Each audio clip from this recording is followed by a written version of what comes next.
Hello and welcome to Astrology with Zeke. This will be my sixth episode. And today we're going to be doing Constantine the Great. He was the first Roman emperor to bring Christianity to the Roman Empire.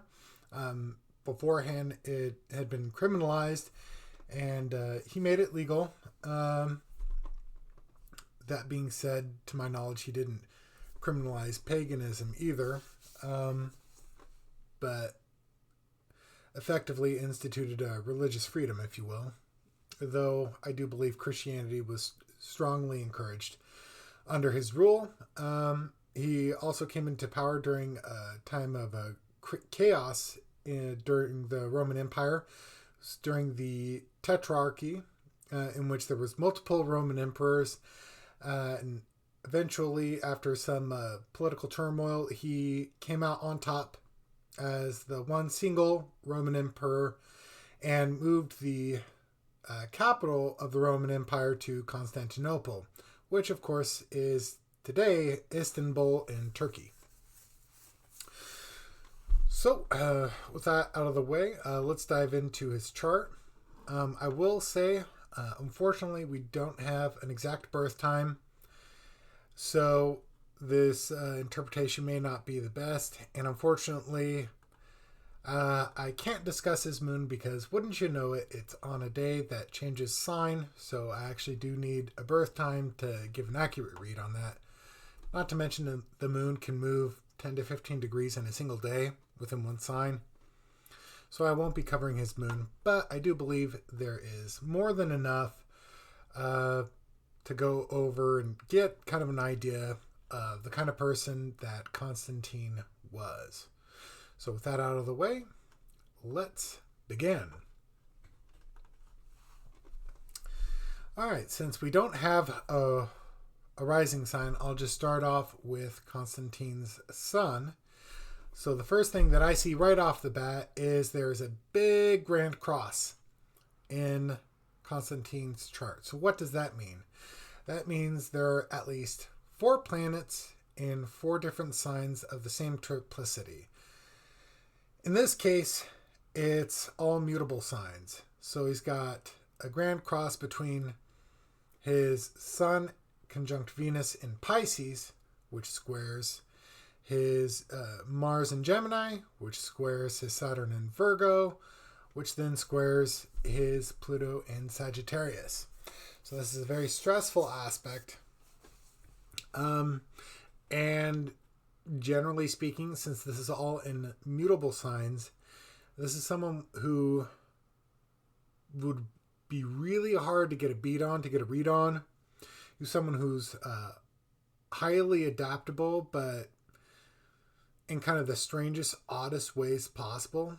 And you'll see more of what I mean as we go through this. So I'll just start off with his sun, and then I'll just kind of go in counterclockwise order from there. So again, he's a Pisces sun, and his Venus is conjunct his sun. What does that mean? So the Venus is exalted in Pisces, and since it's conjunct to Sun, that means those two, the powers from those two planets are kind of combined. So this means that he would be someone who was deeply spiritual, had a great artistic flair, was someone that kind of was really pleasant to be around, probably had a great eye for creating beautiful things around him.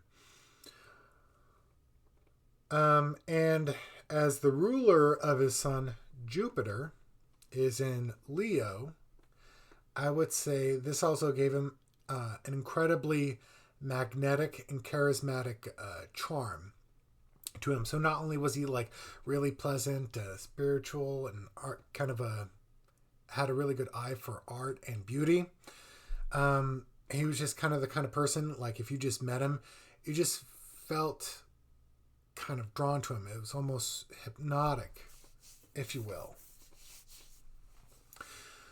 So Moving on, we'll move on to his Mars, which again squares his sun. And Mars is the planet that's all about our aggression, our drive, and how we fight. And it is in the sign of Gemini, which is all about communication, the intellect. It's an air sign. And someone with Mars in Gemini tends to be the kind of person who can be very argumentative, but they're also incredibly sharp and quick-witted, and they can be biting with their words, maybe without even trying. They're definitely the kind of person you wouldn't want to go up against if they were on the other team in a debate club, because you'll lose. And of course, this does kind of square that Sun Venus because of that need to be argumentative and have a sharp and biting wit. That doesn't really go together too well with that Sun Venus energy. But what's also really interesting about his Mars is it makes a really nice trine to the ruler of his Mars, Mercury. And Mercury is in another air sign, Aquarius. So Aquarius, Mercury would be someone who'd be really interested and really smart at outside of the box thinking, almost futuristic for the time. Would be very interested in technological advancements. And he'd also be the kind of person who would have the drive to make it happen and convince you why it's a good idea. And again, if you wanted to argue with him, you'll just lose.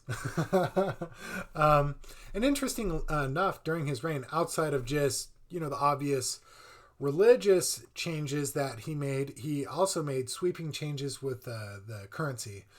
Before his reign, it was a silver-based currency. I don't remember a lot of the technical terms, but he changed it to something that was made from gold.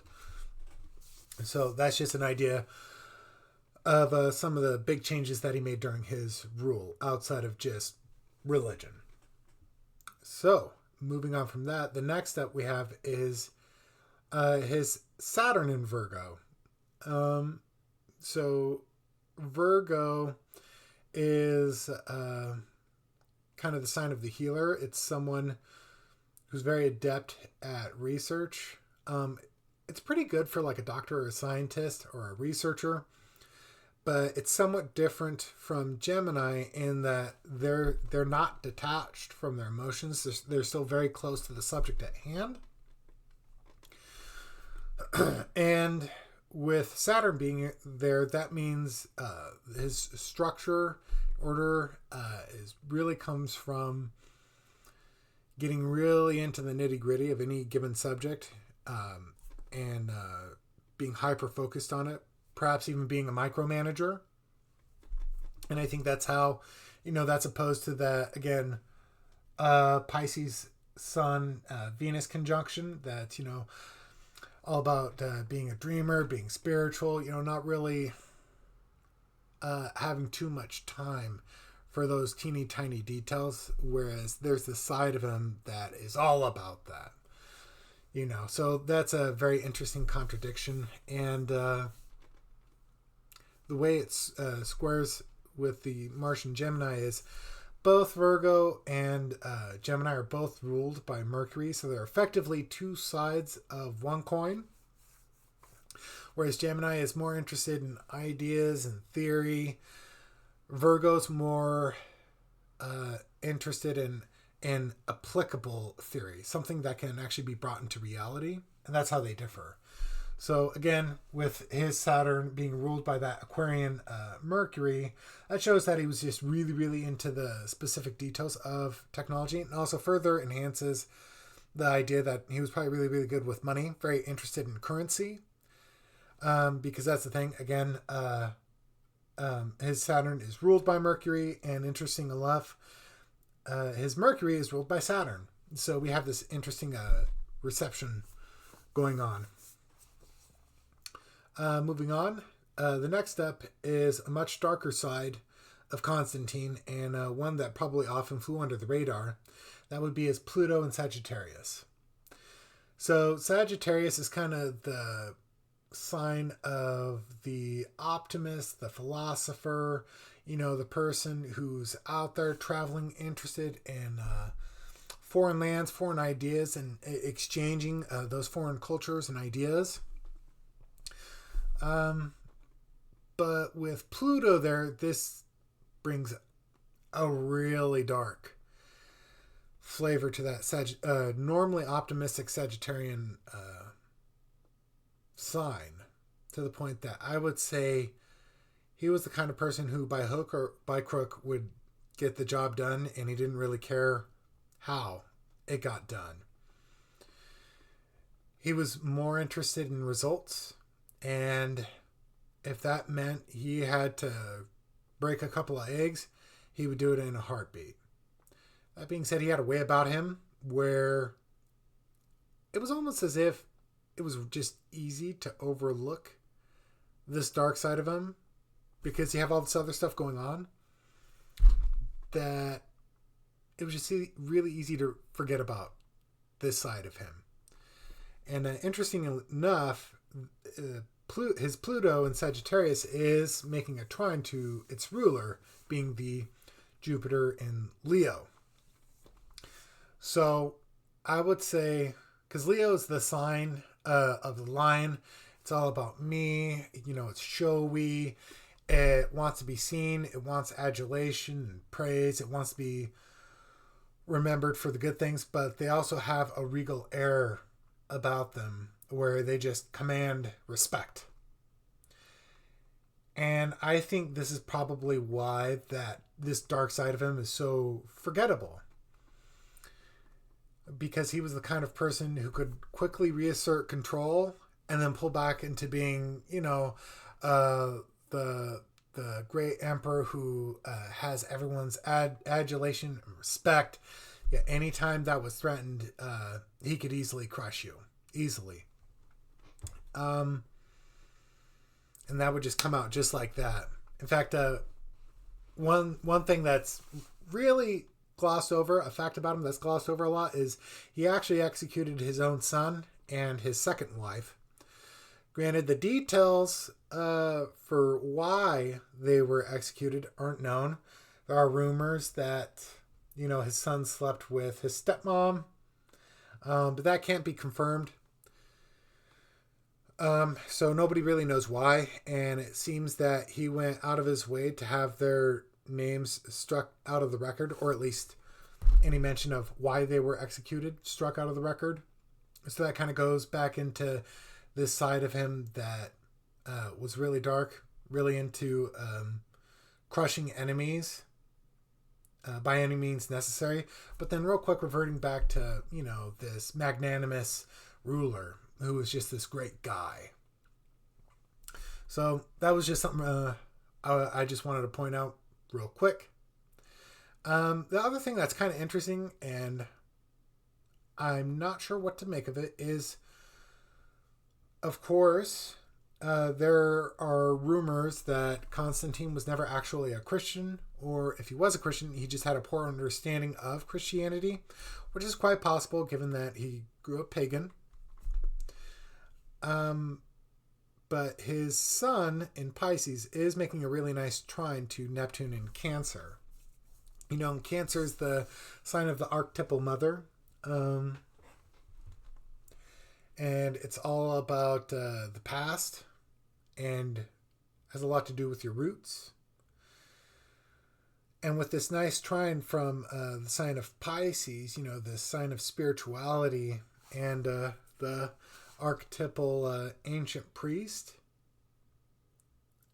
it kind of tells me there's allusions to his spirituality, but it could also be just him dissolving the boundaries between the present and the past. So unfortunately, it's really hard to dig deeper into what that is. Hopefully someone can rectify his birth chart and give us a good birth time, because that has me kind of scratching my head and wondering if the theories of him actually being a pagan are true. But who's to say? So I think that'll about do it for Constantine's chart. Again, it's really too bad that we don't have a birth time for him, but hey ho, there you go. That being said, given the pretty big Grand Cross in his chart, I think it's still easy enough to get at least somewhat of an idea of the kind of person he was. Anyways, yeah, so if there's anyone else that you would like me to do, just go ahead, leave a name in the comments, and I'll check them out. And just like with Constantine, if there isn't a birth time, I'll still give it a good go. So, but yeah, I also do this professionally. So if you would like a reading from me or want to book my services, go ahead and check out my website. I'll leave a link in the description below. Anyways, that'll about do it for today. And we'll see you all next time.